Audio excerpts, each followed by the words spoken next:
Ezekiel 16 അധ്യായം. അവിശ്വസ്തയായ Jerusalem. കർത്താവ് വീണ്ടും എന്നോട് അരുളിച്ചെയ്തു, മനുഷ്യപുത്ര, ജെറുസലേമിനെ അവളുടെ മ്ലേച്ഛതകൾ ബോധ്യപ്പെടുത്തുക. ദൈവമായ കർത്താവ് ജെറുസലേമിനോട് അരുളിച്ചെയ്യുന്നു, നിന്റെ പിതൃദേശവും ജനനസ്ഥലവും കാനാനാണ്. നിന്റെ പിതാവ് അമോര്യനും മാതാവ് ഹിത്യയുമാണ്. നീ ജനിച്ച ദിവസം നിന്റെ പൊക്കിൾ കൊടി മുറിച്ചിരുന്നില്ല. നിന്നെ കുളിപ്പിച്ച് ശുദ്ധി വരുത്തിയില്ല. ദേഹത്തെ ഉപ്പ് പുരട്ടുകയോ പിള്ളക്കച്ചയിൽ പൊതിയുകയോ ചെയ്തിരുന്നില്ല. ഇവയിലൊന്നെങ്കിലും ചെയ്യാൻ ആർക്കും ദയ തോന്നിയില്ല. ജനിച്ച ദിവസം തന്നെ നീ വെറുക്കപ്പെടുകയും വെളിമ്പ്രദേശത്ത് ഉപേക്ഷിക്കപ്പെടുകയും ചെയ്തു.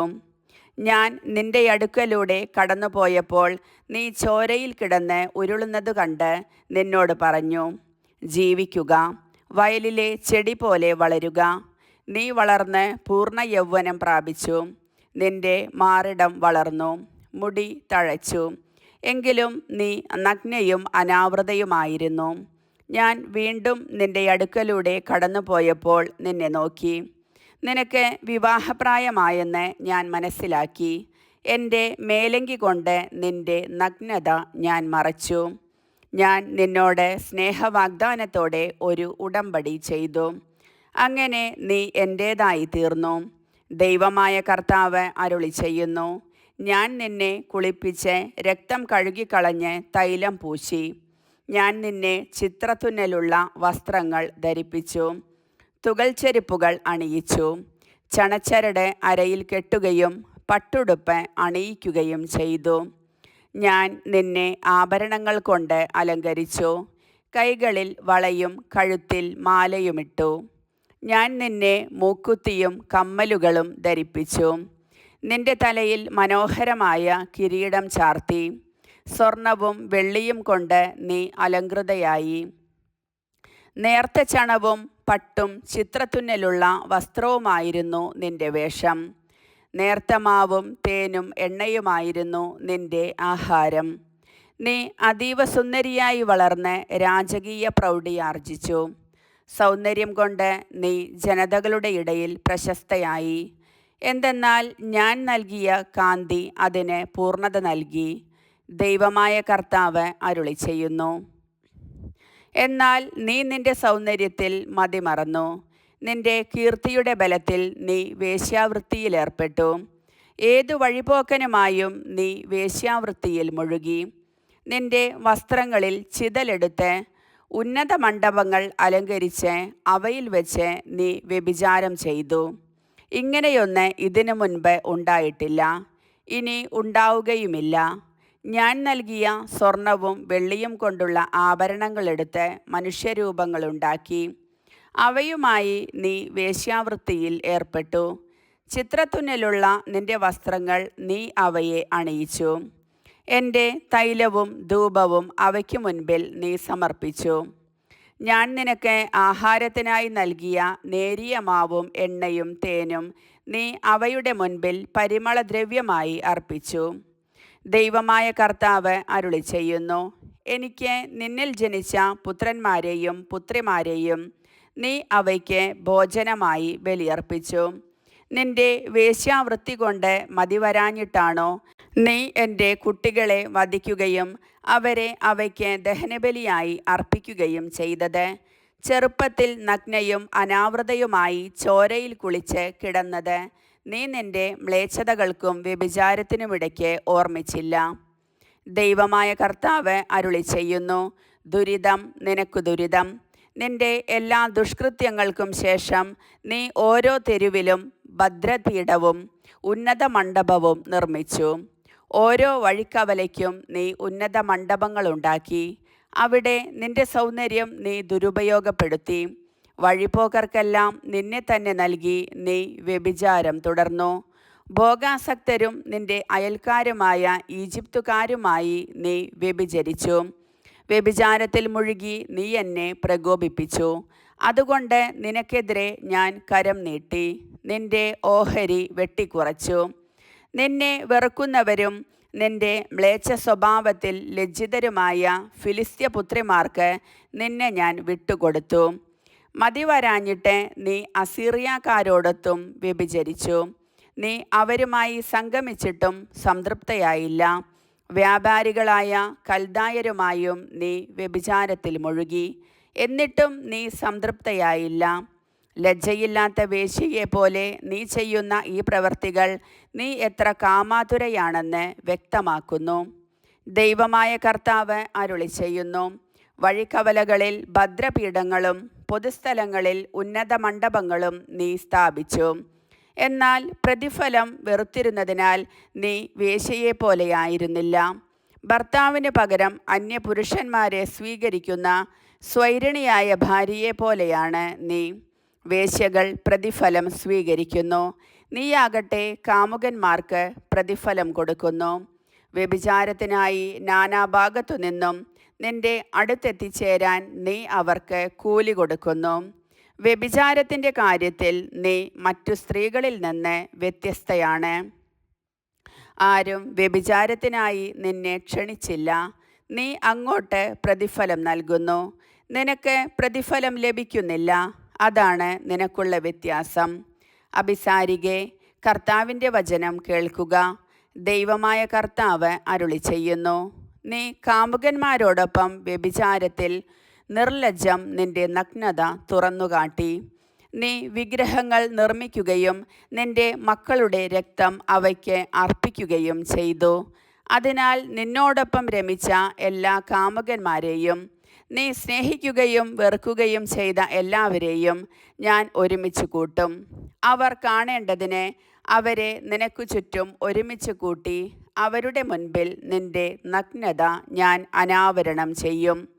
വിവാഹബന്ധം വിച്ഛേദിക്കുകയും കൊലപാതകം നടത്തുകയും ചെയ്യുന്ന സ്ത്രീകളെ വിധിക്കുന്നത് പോലെ നിന്നെയും ഞാൻ വിധിക്കും. ക്രോധത്തോടും അസൂയയോടും കൂടെ ഞാൻ നിന്നെ രക്തത്തിലാഴ്ത്തും. ഞാൻ നിന്നെ നിന്റെ കാമുകന്മാരുടെ കൈകളിൽ ഏൽപ്പിച്ചു കൊടുക്കും. അവർ നിന്റെ ഭദ്രപീഠങ്ങൾ തട്ടിത്തകർക്കുകയും ഉന്നത മണ്ഡപങ്ങൾ ഇടിച്ചു നിരത്തുകയും ചെയ്യും. നിന്റെ വസ്ത്രങ്ങൾ അവർ ഉരിഞ്ഞുകളയും, ആഭരണങ്ങൾ അവർ അപഹരിക്കും. അവർ നിന്നെ നഗ്നയും അനാവൃതയുമായി ഉപേക്ഷിക്കും. അവർ നിനക്കെതിരെ സൈന്യത്തെ അണിനിരത്തും.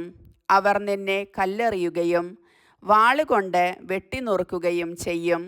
നിന്റെ ഭവനങ്ങൾ അവർ അഗ്നിക്കിരയാക്കും. അനേകം സ്ത്രീകളുടെ കൺമുൻപിൽ വെച്ച് നിന്റെ മേൽ അവർ ശിക്ഷാവിധി നടപ്പിലാക്കും. നിന്റെ വ്യഭിചാരം ഞാൻ അവസാനിപ്പിക്കും. നീ ഇനി ആർക്കും പ്രതിഫലം നൽകുകയില്ല. അങ്ങനെ എൻ്റെ കോപം നിന്റെ മേൽ പ്രയോഗിച്ച് ഞാൻ തൃപ്തിയടയും. എൻ്റെ അസൂയ നിന്നെ വിട്ടകലും. ഞാൻ കോപമടക്കി ശാന്തനാകും. നീ നിന്റെ ചെറുപ്പകാലം വിസ്മരിക്കുകയും ഇത്തരം പ്രവൃത്തികൾ കൊണ്ട് എൻ്റെ ക്രോധം ജ്വലിപ്പിക്കുകയും ചെയ്തതിനാൽ നിന്റെ തെറ്റുകൾക്കുള്ള ശിക്ഷ നിന്റെ തലയിൽ തന്നെ ഞാൻ വരുത്തും. നിന്റെ എല്ലാ മ്ലേച്ഛതകൾക്കുമുപരിയായി നീ വേശ്യാവൃത്തിയിൽ ഏർപ്പെട്ടല്ലോ. ദൈവമായ കർത്താവ് അരുളിച്ചെയ്യുന്നു: പഴഞ്ചൊല്ല് ഇഷ്ടപ്പെടുന്നവർ നിന്നെപ്പറ്റി അമ്മയെപ്പോലെ മകളും എന്ന പഴമൊഴി ഉപയോഗിക്കും. ഭർത്താവിനെയും കുട്ടികളെയും വെറുത്ത അമ്മയുടെ മകളാണ് നീ. ഭർത്താക്കന്മാരെയും കുട്ടികളെയും വെറുത്ത സഹോദരിമാരുടെ സഹോദരിയാണ് നീ. നിന്റെ മാതാവ് ഹിത്യയും പിതാവ് അമോര്യനുമാണ്. നിന്റെ മൂത്ത സഹോദരി സമരിയ ആണ്. അവൾ തൻ്റെ പെൺമക്കളോടൊത്ത് നിന്റെ വടക്കുവശത്ത് താമസിച്ചു. നിന്റെ ഇളയ സഹോദരി സോദോമാണ്. അവൾ തൻ്റെ പെൺമക്കളോടൊത്ത് നിന്റെ തെക്കുവശത്ത് താമസിച്ചു. അവരുടെ പാതയിൽ ചരിച്ചതുകൊണ്ട് നിനക്ക് മതിയായില്ല. അവരുടെ മ്ലേച്ഛതകൾ കൊണ്ട് നിനക്ക് തൃപ്തി വന്നില്ല. അതൊക്കെ നിസാരമെന്ന ഭാവത്തിൽ എല്ലാ തരത്തിലും നീ അവരെക്കാൾ വഷളായി.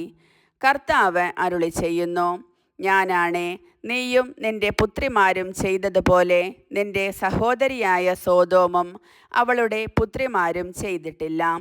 നിന്റെ സഹോദരിയായ സോദോമിൻ്റെ തെറ്റ് ഇതായിരുന്നു: പ്രൗഢിയും ഭക്ഷ്യസമൃദ്ധിയും സമാധാനവും സ്വസ്ഥതയും ഉണ്ടായിട്ടും അവളും അവളുടെ പുത്രിമാരും നിർധനരെയും അഗതികളെയും തുണച്ചില്ല.